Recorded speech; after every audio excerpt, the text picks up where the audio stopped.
Friends, welcome to our YouTube channel तैयारी exam की। तो आज के इस वीडियो में हम क्लास 12th बायोलॉजी से अध्याय है यहाँ पे 15 जैव विविधता एवं संरक्षण। ठीक है, तो इस वीडियो में हम एनसीईआरटी बुक से संपूर्ण पाठ का हल देखने वाले हैं और ये चैप्टर परीक्षा के दृष्टिकोण से बहुत ही महत्वपूर्ण है। तो वीडियो को अंत तक देखें। ठीक है, चैनल पे नया है तो चैनल को सब्सक्राइब करके बेल आइकन को प्रेस कर दे ताकि हमारे और भी आने वाले वीडियो का नोटिफिकेशन सबसे पहले आप तक पहुंचे। ठीक है, तो आइए स्टार्ट करते हैं। तो जैसा कि आप लोग देख सकते हैं, हम यहाँ पे आ चुके हैं और ये एनसीईआरटी का लास्ट चैप्टर है। ठीक है, लास्ट चैप्टर। ठीक है, यानी कि इसके बाद और भी कोई चैप्टर नहीं है।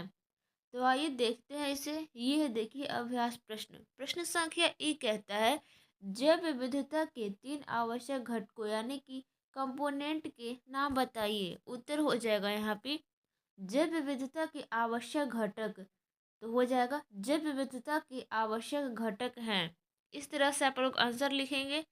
पहला में हो जाएगा यहाँ पे आनुवांशिक विविधता। ठीक है, दूसरा में हो जाएगा जाति विविधता। ठीक है, तीसरा में हो जाएगा पारितंत्र विविधता। ठीक है, आइए चलते हैं प्रश्न संख्या 2 की तरफ। कह रहा है, पारिस्थितिकीविद किस किस प्रकार विश्व की कुल जातियों का आकलन करते हैं। ठीक है, तो उत्तर हो जाएगा यहाँ पे जीव वैज्ञानिकों का मानना है कि पृथ्वी पर अभी लाखों प्रजातियों का खोजा जाना बाकी है। ठीक है, इस अनुमानित संख्या को ज्ञात करने हेतु वैज्ञानिक उष्णकटिबंधीय व शीतोष्ण क्षेत्रों में उन कीटों की मदद लेते हैं जिनका गहन अध्ययन हो चुका है। ठीक है, आइए आगे चलते हैं। कह रहा है, कीटों के शीतोष्ण उष्णकटिबंधीय प्रजाति की समृद्धता आंकड़ों की सांख्यिकी तुलना तुलना से अन्य जीवों की संख्या का अनुमान लगाया जाता है। इससे उन्हें प्रजातियों की कुल संख्या का एक मोटा अनुमान प्राप्त हो जाता है। ठीक है, आगे है यहाँ पे, अनेक अध्ययनों से अलग अलग परिणाम 20 से 50, ठीक है, मिलियन प्राप्त हुए हैं। इनमें से रॉबर्ट में के अनुमान अधिक यथार्थवादी हैं, जो यह संख्या 7 मिलियन बताते हैं। ठीक है, अब देखिए प्रश्न संख्या 3 आता है, उष्णकटिबंध क्षेत्रों में सबसे अधिक स्तर की जाति समृद्धि क्यों मिलती है? इसकी 3 परिकल्पनाएं दीजिए। ठीक है, तो देखिए यहाँ पे इसका उत्तर हो जाएगा जाति समृद्धता की परिकल्पनाएं। ठीक है, तो उष्णकटिबंधीय क्षेत्रों में सबसे अधिक जाति समृद्धता को समझाने के लिए यहाँ पे पारिस्थितिकीविद तथा जैव विकासवादियों ने अनेक परिकल्पनाएं प्रस्तुत की है, जिनमें से मुख्य निम्नलिखित है। फर्स्ट आता है यहाँ पे जाति उद्भवन। ठीक है, यानी कि समय के साथ होने वाला कार्य है। प्राचीन समय से शीतोष्ण क्षेत्र में बार बार हिमीकरण होता रहा है। ठीक है, जबकि उष्णकटिबंधीय क्षेत्र लाखों वर्षों से अब यहाँ पे अबाधित रहा है।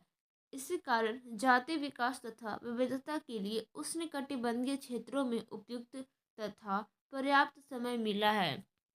आइए चलते हैं प्रश्न संख्या 2 की तरफ। शीतोष्ण पर्यावरण की अपेक्षा उष्णकटिबंधीय पर्यावरण में अपेक्षाकृत कम मौसमी परिवर्तन होते हैं। स्थिर पर्यावरण जाति समृद्धि को प्रोत्साहित करता है, जिसके कारण से उष्णकटिबंधीय क्षेत्रों में अधिकाधिक जाति विविधता पाई जाती है।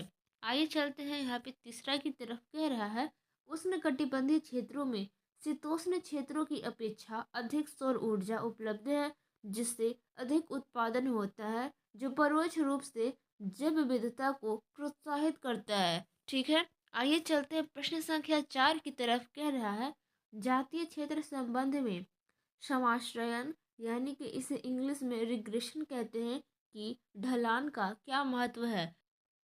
जातीय क्षेत्र संबंध जातीय क्षेत्र संबंध में समाश्रयन यानी कि रिग्रेशन का ढलान किसी क्षेत्र में प्रजाति समृद्धता की अध्ययन में सहायक है। छोटे क्षेत्रों के लिए इसका मान निश्चित 0.1 से 0.2, ठीक है, रहता है। इसमें क्षेत्र या वर्ग की संवर्ग का कोई प्रभाव नहीं होता। बहुत बड़े क्षेत्र जैसे महाद्वीप में जेड का मान 0.6 से 1.2 हो जाता है। ठीक है, इसका अर्थ है कि समाश्रयन का ढलान प्रजाति क्षेत्र संबंध की व्याख्या करता है। ठीक है, आइए चलते हैं प्रश्न संख्या 5 की तरफ। और यह क्वेश्चन परीक्षा के दृष्टिकोण से बहुत ही महत्वपूर्ण क्वेश्चन है। ठीक है, कह रहा है किसी भौगोलिक क्षेत्र में जाति क्षति के मुख्य कारण क्या है। ठीक है, तो देखिए उत्तर में लिखेंगे आप लोग जाति क्षति के कारण। जाति क्षति के 4 मुख्य कारण हैं। कौन कौन से हैं, आइए यहाँ पे ध्यान देते हैं।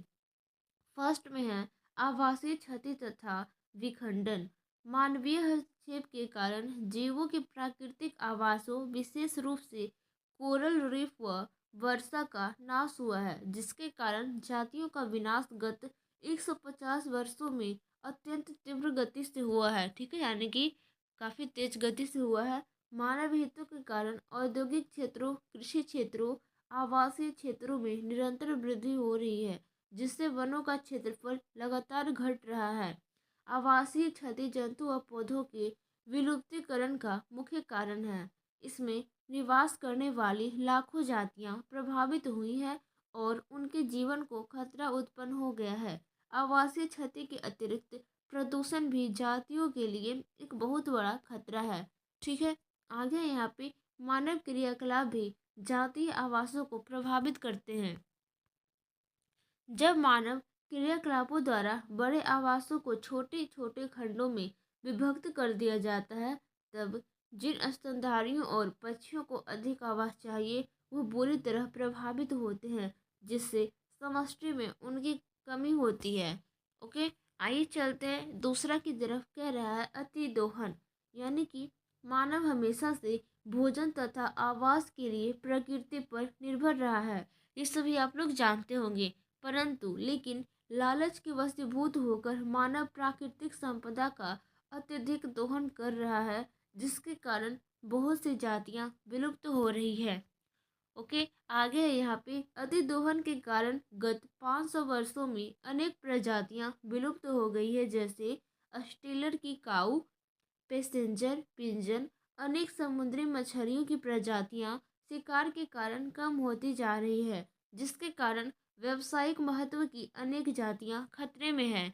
ठीक है, आइए चलते हैं थर्ड की तरफ। कह रहा है विदेशी जातियों का आक्रमण। ठीक है, तो हो जाएगा जब बाहरी जातियां अनजाने में या जानबूझकर, ठीक है, जानबूझकर किसी भी उद्देश्य से एक क्षेत्र में लाई जाती है, तब उनमें से कुछ आक्रामक होकर स्थानीय जातियों में कमी या उनकी विलुप्ति का कारण बन जाती है। गाजर घास यानी कि पार्थेनियम, लेटाना और हाइसिंथ यानी कि आइकोनिया, ठीक है, जैसी आक्रामक खरपतवार जातियां पर्यावरण तथा अन्य दिशज जातियों के लिए खतरा बन गई है। ठीक है, इसको जरूर याद रखिएगा। गाजर घास यानी कि पार्थेनियम के बारे में ज़्यादा पूछा जाता है। ठीक है, खरपतवार के रूप में। तो इसी प्रकार मत्स्य पालन के उद्देश्य से अफ्रीकन कैटफिश, यहाँ पे है क्लैरियस, यहाँ पे है गैरीपाइनस मछली को हमारी नदियों की मूल, यहाँ पे असल्क मीन यानी कि कैटफिश जातियों के लिए खतरा पैदा कर रही है। ठीक है, आइए चलते हैं यहाँ पे फोर्थ पे आता है सहविलुप्तता। ठीक है, यानी कि एक जाति के विलुप्त होने से उस पर निर्भर अन्य जंतु व पादप जातियां भी विलुप्त होने लगती है। उदाहरण के लिए एक परपोषी, ठीक है, मत्स्य जाति विलुप्त होती है, तब उसके विशिष्ट परजीवी भी विलुप्त होने लगते हैं। पादप, यहाँ पे परागणकर्ताओं के लुप्त होने से पादप भी लुप्त हो जाते हैं। आइए चलते हैं प्रश्न संख्या 6 की तरफ। देखिए, कह रहा है पारितंत्र के कार्यों के लिए जैव विविधता कैसे उपयोगी है। तो ये भी क्वेश्चन परीक्षा के दृष्टिकोण से बहुत ही महत्वपूर्ण है। ठीक है, आपके आने वाले फाइनल बोर्ड एग्जाम में ये क्वेश्चन पूछ सकते हैं।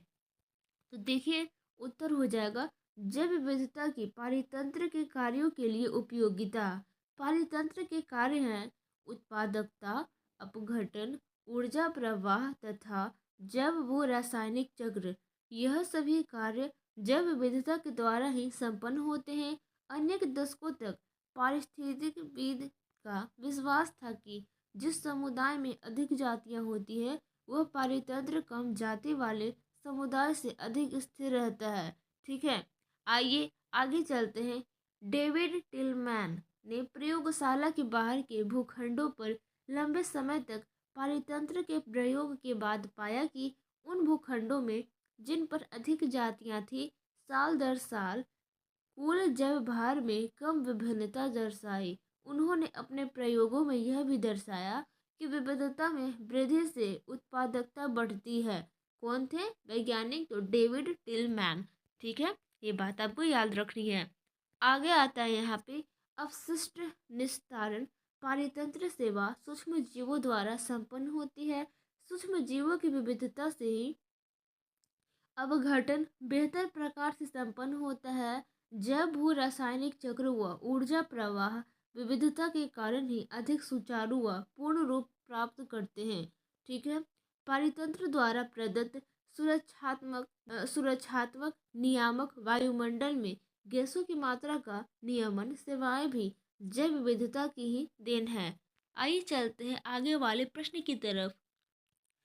तो देखिए, प्रश्न संख्या 7 है, पवित्र उपवन क्या है, उनकी संरक्षण में क्या भूमिका है? ठीक है, तो उत्तर हो जाएगा यहाँ पे पवित्र उपवन भारत में सांस्कृतिक व धार्मिक परंपरा का इतिहास प्रकृति का संरक्षण करने पर जोर देता है।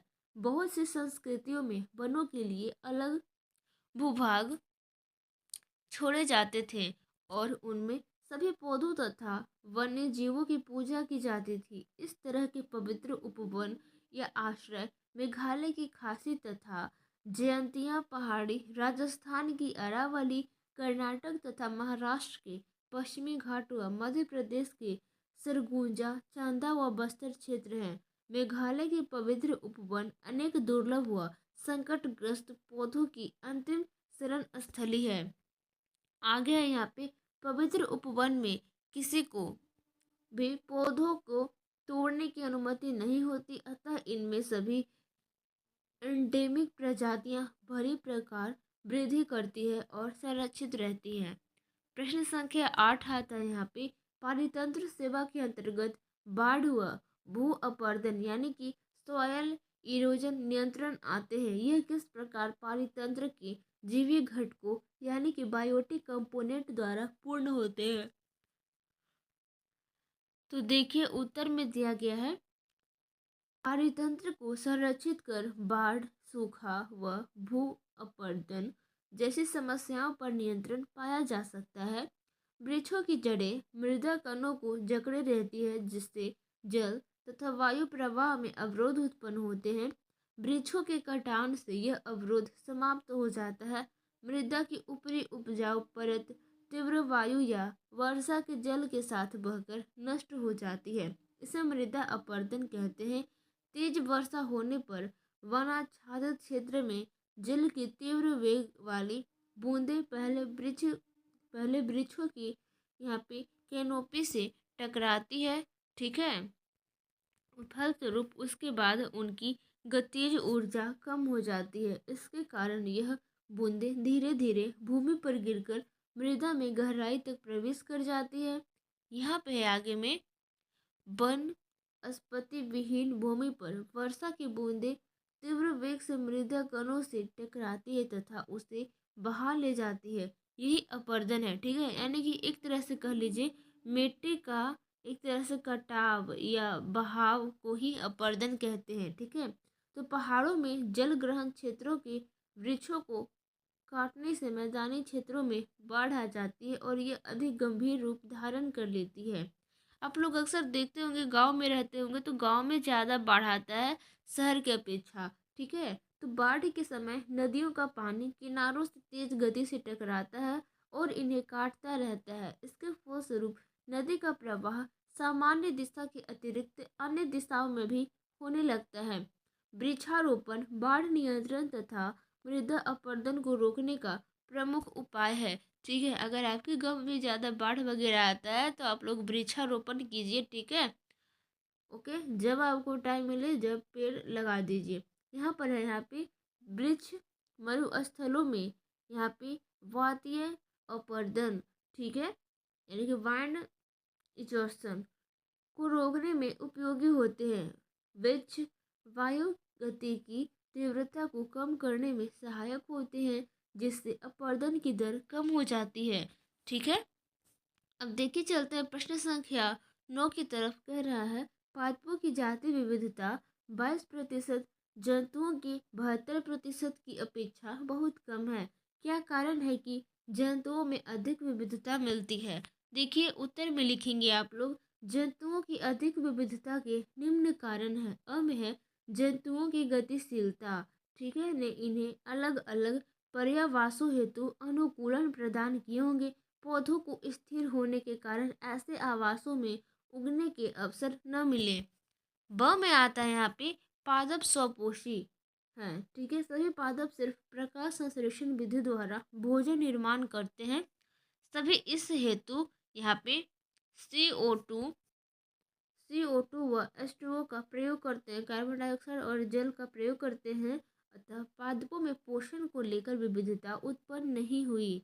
आगे की बात करें तो जंतु विषमपोषी प्राणी समपोषण प्रदर्शित करते हैं। स्पर्धा को कम करने रिसोर्स यहाँ पे पार्टीशनिंग व निश्चित विशिष्टीकरण के लिए जंतुओं में पौधों के विभिन्न भागों से भोजन प्राप्त करने हेतु अनुकूलन हुए। इसीलिए अलग अलग मुखांग वाले कीट, अलग अलग चोंच वाले पक्षी आदि विकसित हुए। ठीक है, स में आता है यहाँ पे जंतुओं में तंत्रिका व संवेदी अंगों के कारण शीघ्र प्रतिक्रिया होती है, अतः अनुकूलन के अधिक अवसर मिलते हैं। जंतुओं में दृढ़ कोशिका भित्ति के अभाव के कारण DNA में उत्परिवर्तन अधिक होते हैं, अतः अधिक विभिन्नताएं उपजती है। ठीक है, अधिक भिन्नताएं उपजती है। देखिए प्रश्न संख्या 10 आता है, क्या आप ऐसी स्थिति के बारे में सोच सकते हैं जहां पर हम जानबूझकर किसी जाति को विलुप्त करना चाहते हैं? क्या आप इसे उचित समझते हैं? ठीक है, तो उत्तर में लिखेंगे का जी हाँ, हम अनेक पीड़कों जैसे मक्खी, मच्छर, कॉकरोच, ठीक है, फसलों के पीड़क कीट आदि को मारने के लिए जब पीड़कनाशियों यानी कि कीटनाशियों का प्रयोग करते हैं तब उनका समूल विनाश करना चाहते हैं। ठीक है, और वह में आप लोग लिखेंगे जी नहीं, यह दृष्टिकोण या सोच सही नहीं है। प्रकृति में प्रत्येक जीव का अपना महत्व है, विशिष्ट स्थान है। यहाँ पे इनमें से किसी का भी पारितंत्र से हटना अंततः किसी न किसी रूप में मनुष्य के लिए हानिकारक होता है। यह आनुवांशिक विभिन्नता के भी स्रोत हैं, जो जब तकनीक में विशेष महत्व की हो सकती है। ठीक है, आगे आता है यहाँ पे कीट या पीड़क को नष्ट करने का अर्थ है इस विविधता को हमेशा के लिए खो देना। ठीक है, इन्हें जैविक नियंत्रण से अहानिकारक स्तर पर रखा जा सकता है। दूसरे मनुष्य को किसी प्रजाति को समूल नष्ट करने का नैतिक अधिकार नहीं है। ठीक है, तो जो प्रश्न पूछ रहा था सेकेंड में, ठीक है, तो यहाँ पे करना चाहते हैं का बना दिए। ठीक है, और यहाँ का फिर यहाँ से जो प्रश्न पूछा उसको ब बना दिए। ओके, तो आप लोग इस तरह से करके सभी का क्वेश्चन आंसर बना सकते हैं। ओके, सो आई होप आप लोगों को वीडियो अच्छा लगा होगा तो लाइक कर दे। चैनल पर है तो चैनल को सब्सक्राइब करके बेल आइकन को प्रेस कर दे, ताकि हमारे और भी आने वाले वीडियो नोटिफिकेशन सबसे पहले आप तक पहुँचे। अगर आप लोग इसका क्वेश्चन आंसर बनाना चाहते हैं, ठीक है, तो PDF प्राप्त करने के लिए टेलीग्राम पे जाएंगे और सर्च करेंगे हमारे चैनल का नेम तैयारी एग्जाम की 12th ग्रुप। जैसे ही सर्च करेंगे, ठीक है, वहाँ पे हमारे चैनल का लोगो शो हो जाएगा, क्लिक करके ज्वाइन कर लेंगे और फाइल वाले सेक्शन में जाकर आपको PDF मिल जाएगा। वहाँ से आप लोग क्वेश्चन आंसर बना सकते हैं और अपने दोस्तों के पास शेयर जरूर कर दिया कीजिए। ठीक है, वैसे तो आप लोग करते ही हैं। तो मिलते हैं नेक्स्ट वीडियो में। Thanks for watching this video.